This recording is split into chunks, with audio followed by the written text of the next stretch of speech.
Hello friends, ఈరోజు పీతల కూర చేస్తున్నాను. చూడండి, కావాల్సినవి చెప్తున్నాను. పీతలు, పచ్చిమిరపకాయలు, అల్లం వెల్లుల్లి పేస్ట్, మసాలా కావాల్సిన స్టవ్ వెలిగించి ప్యాన్ పెట్టుకోవాలి. ఆయిల్ వేసుకోవాలి.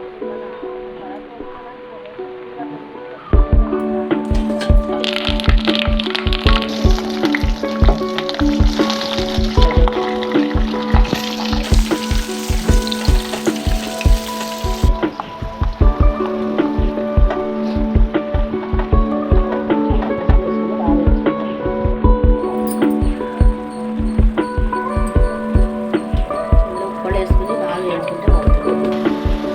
మసాలా బాగా వేసుకున్నాక కారం వేసుకోవాలి. 2 స్పూన్లు కారం పసుపు వేసి బాగా కలపాలి. బాగా వేసుకుంటే మసాలా వాసన చక్కెర వేసుకోవాలి.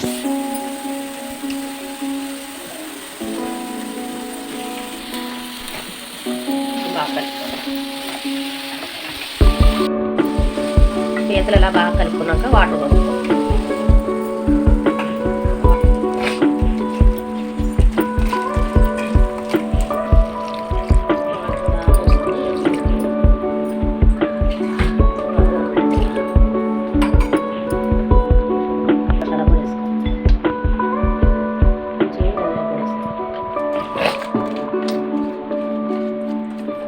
పీతలు ఇలా బాగా పెట్టుకోవాలి. వాటర్ పోసాక మూత పెట్టుకుని కాసేపు 15 నిమిషాలు ఉడకపెట్టుకుంటే సరిపోతుంది. కలుపుకోవాలి. ఇందులో మూత తీసుకుని కలుపుకుంటూ ఉండాలి. ఉప్పు, కారం అన్నీ బాగా కలుపుకుంది. కొత్తిమీర వేసుకుని స్టవ్ ఆఫ్ చేస్తాను.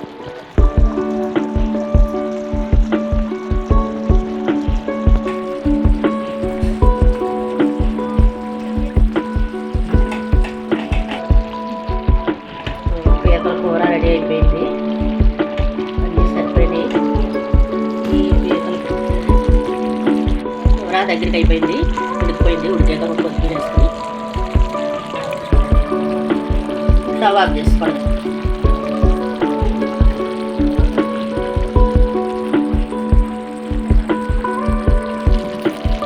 ఈ పీతల కూర మీకు నచ్చినట్టయితే లైక్ చేయండి, షేర్ చేయండి, సబ్స్క్రైబ్ చేయండి. Bye friends.